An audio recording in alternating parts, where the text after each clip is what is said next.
नमस्कारम दोस्तों, आज हम जा रहे हैं उज्जैन ओमकारेश्वर महादेव ज्योतिर्लिंग की यात्रा के लिए।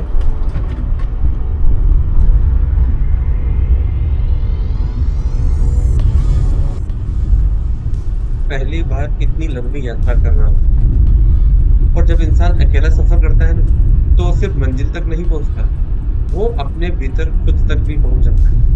ये उसका मिलन होता है खुद से खुद का। फंक्शनल शायद 2 टोली ही है, 2 बुध को ही फंक्शनल कर रखा है, इसलिए इतना सारा जाम हो गया है। देखते हैं कितनी देर में हम इस जाम से निकल पाते हैं।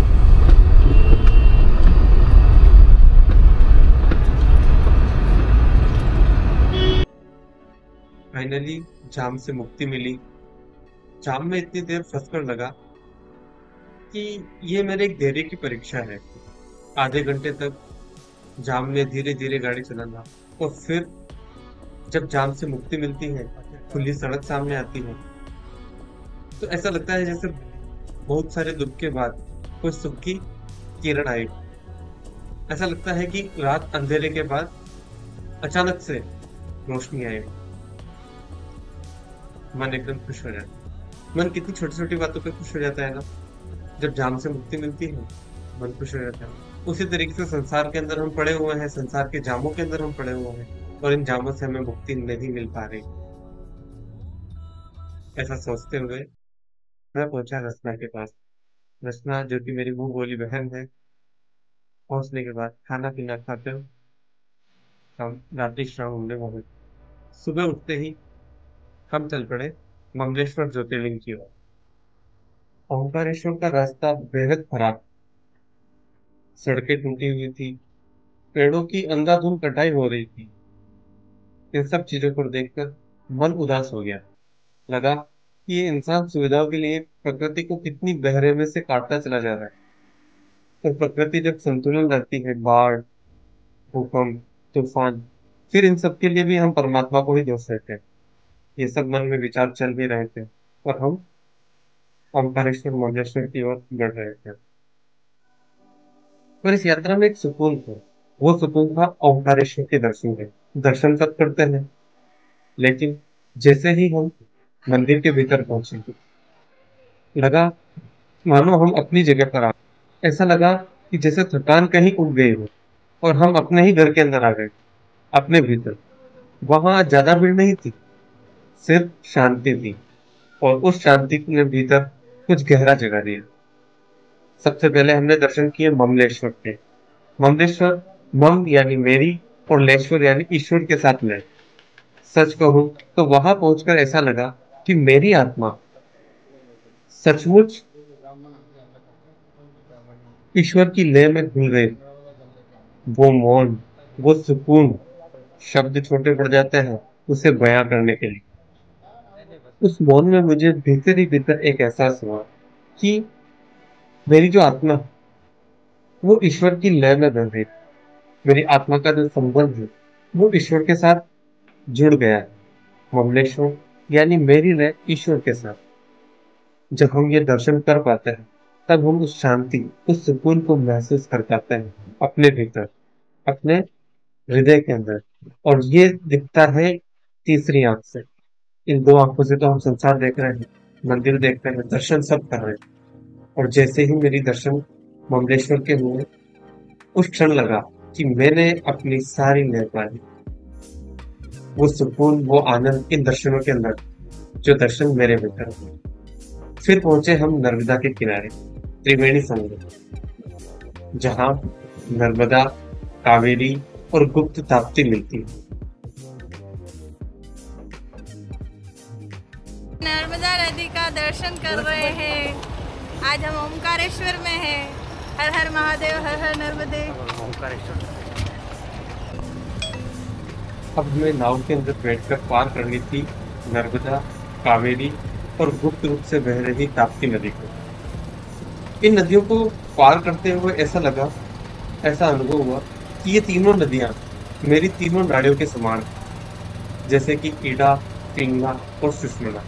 पीड़ा और पिंगला तो सांसों में महसूस होती है, लेकिन सुषमना गुप्त रहती है। ठीक वैसे ही जैसे ताप्ती नदी यहाँ गुप्त रूप से बहती है। उस पल मुझे एहसास हुआ कि जब जीवन में संतुलन आता है, तब भीतर ही गुप्त धारा जगती है और वही हम ईश्वर से एकाकार कर देती है। नदी को पार करते करते नाव में बैठे बैठे ऐसा लगा मानो जल की धारा और नाव की गति एक लय बना रही हो। उस लय के भीतर ओंकार की गूंज उठ रही है। ऐसा लगता है मानो नदी की हर लहर, हर हवा का झोंका और मेरी हर सांस सब मिलकर एक ही मंत्र का जाप कर रहे हैं, ओंकार मंत्र। नदी का बहाव कहता है कि जीवन ठहरता नहीं, बस आगे बढ़ता है। नाव मुझे याद दिलाती है कि साधना ही वह सहारा है जो इस जगत सागर को पार कराती है। और वह ओंकार, वह मुझे अपने ही भीतर की गहराइयों में बुलाता है। बस इतना समझ लिया कि जब हम नदी को स्वीकार करते हैं, लहरों की धुन को सुनते हैं, तो अपने भीतर की ओंकार को महसूस करते हैं, तब बाहर की नदी और अंदर की चेतना एक हो जाती है। उस क्षण ध्यान घटित होता है। ये मंदिर है ओंकारेश्वर का। ममलेश्वर के दर्शन करके हम नदी को पार करते ओंकारेश्वर के मंदिर तक पहुंचे। देखिए, यहाँ तक पहुंचना कितना मुश्किल होता है ना। संसार की इस नदी को पार करना होता है, विचारों की नदी को पार करना होता है। जब हम अपने ही भीतर के ओंकार महसूस करना चाहे, उस तक पहुंच बनाना चाहे, तो भीतर ये जो त्रिवेणी है, भीतर ये जो नदी है, ये विचारों की नदी, ये संसार की नदी, इस नदी को पार करके ही हम ओंकार की गूंज तक पहुंच सकते हैं। ओंकार की गूंज तक पहुंचना आसान लगता है कि जब कोई हमें नाव मिल जाए या कोई मल्लाह मिल जाए, केवट मिल जाए, जो हमें उस नदी को पार करवा दे। ऐसे सदगुरु अगर हमारे पास नहीं, तो ओंकार की गूंज तक पहुंचना लगभग नामुमकिन होता है। लेकिन अगर जीवन में कोई सदगुरु मिल जाए जो हमें इस नाव को, जो हमारी इस चेतना को ओंकार की गूंज तक पहुंचाते, जब तक हम अपनी लय में नहीं आएंगे, ममलेश्वर के दर्शन नहीं करेंगे, तब तक ओंकार के दर्शन करना लगभग नामुमकिन होता है। और जैसे ही हमने अपनी लय पाली, हमें अपने गुरु मिल गए। और गुरु मिलते ही जब हमने नदी को पार कर दिया, ये ईड़ा पिंगला सुषमना, इन नाड़ियों से पार होते हुए हम ओंकार की गूंज तक पहुंच गए। तो जैसे ही हम ओंकार की गूंज तक पहुंचते हैं, हमारे सारे दुख, सारी पीड़ाएं, सारी तकलीफें, सब कुछ खत्म हो जाता है और सिर्फ एक ही नाद सुनाई देता है, ओंकार का नाद। ओंकार का नाद जो सतत गूंज रहा है हमारे भीतर भी और हर गट गट के भीतर भी, और पूरे ब्रह्मांड के अंदर यही गूंज गूंज रही है। उस गूंज के साथ हम एकाकार हो जाते हैं। लेकिन ये जो नदी है, ये संसार की नदी, ये विचारों की नदी हमें अपना अहंकार बढ़ाती है, हमें अपने अहंकार को पोषित करती है। हमें लगता है कि हम इस ओंकार की गूंज से भी बड़ी गूंज हमारी गूंज है। जो हम बोलते हैं, जो हम बातें करते हैं, जो विचार हम पैदा करते हैं, वो विचार हमें इतने बड़े लगने लगते हैं कि परमात्मा ये छोड़ सकता है। तो महाराज या परमात्मा या कबीरदास जी, सब लोग यही एक बात फरमाते हैं। जैसे कबीर कहते हैं, प्रेम गली अति साकरी, जाम में दो ना समा। प्रेम गली बहुत सकती है, वहां में दो ना समा, या तो हरि रहेंगे या फिर मैं रहूंगा। है ना? तो वही स्थिति हमारी है। जब हमारा मैं बड़ा होता है, तो हम इस संसार के अंदर डूबने लगते हैं। और जैसे ही हमारा मैं हल्का हुआ, हम ऊपर ऊपर तैरते आते हैं। जैसे जितनी ज्यादा हल्की चीज होगी, वह इस नदी के ऊपर तैर पाएगी। और जितना हम अपने आप को भारी कर लेंगे, उतना ही हम नदी के अंदर डूबते जाएंगे। यही इस ओंकारेश्वर का दर्शन है। देखिए, लहरें आएगी, चट्टानें मिलेगी, चट्टानों से टकराएंगे, टकराएंगे भी। लेकिन ये टकराहट कब तक होगी? जब तक संसार हमारे भीतर है। जैसे ही संसार से हम ऊपर उठे, हमने देखा ये संसार सागर बह रहा है, हमने अपनी चेतना को ऊपर उठा लिया और ऊपर उठकर हम इस नदी को देखते हैं, संसार सागर को देखते हैं। हम संसार से ऊपर उठ जाते हैं। अब नदी के अंदर हम डूब नहीं रहे, अब नदी से हम ऊपर उठ चुके हैं। हमारी चेतना का उभाव ऊपर उठ गया और हमें दर्शन होते हैं ओंकार। वो सामने जो मंदिर आपको दिखाई दे रहा है, वह ओंकारेश्वर महादेव का मंदिर है। इन्हीं सब विचारों के साथ हम अब पहुंचे ओंकारेश्वर मंदिर में। लंबी कतार थी, भारी भीड़ थी, पर भीतर तो अब सिर्फ ओंकार का नाद गूंज रहा था। वो नाद जो मंदिर की घंटियों से परे था, वो नाद जो भीड़ के शोर से भरे था, वो नाद जो मेरे ही भीतर था। ओंकारेश्वर के अंदर ये सारे अनुभव लेते हुए हम चल रहे धीरे धीरे इस भीड़ से आगे बढ़ने की कोशिश कर रहे थे। करीब 1 से 1.5 घंटा हम इस लाइन में लगे रहे, लेकिन जैसे ही हमारा दर्शन का नंबर आया, जैसे ही हमने नंदी के दर्शन किए, तो देखा कि नंदी कितने सुकून से बैठा है। नंदी अपने परमात्मा की तरफ देखते हुए, उस भुंज की तरफ देखते हुए कितने सुकून से बैठे हैं। मंदिर की घंटियों की नाद के बाद जो नाद मेरे भीतर गूंज रहा था, उस नाद के दर्शन करते हुए, उस नाद को सुनते हुए हमारे दर्शन ओंकारेश्वर ज्योतिर्लिंग के हुए। और जब हम दर्शन करके बाहर निकले, तो बाहर निकल के हमने संसार में जाने के लिए पैदल पुल को चुना। तो नदी को पार करते हुए अचानक भीतर एक गहरी समझ आई कि संसार सागर से पार जाना है तो आनंद और प्रेम के पुल का ही एक रास्ता है।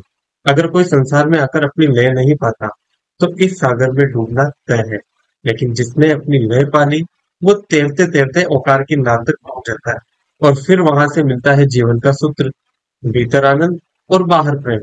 उस सूत्र को पाकर मैं लौटा इस पैदल पुल से।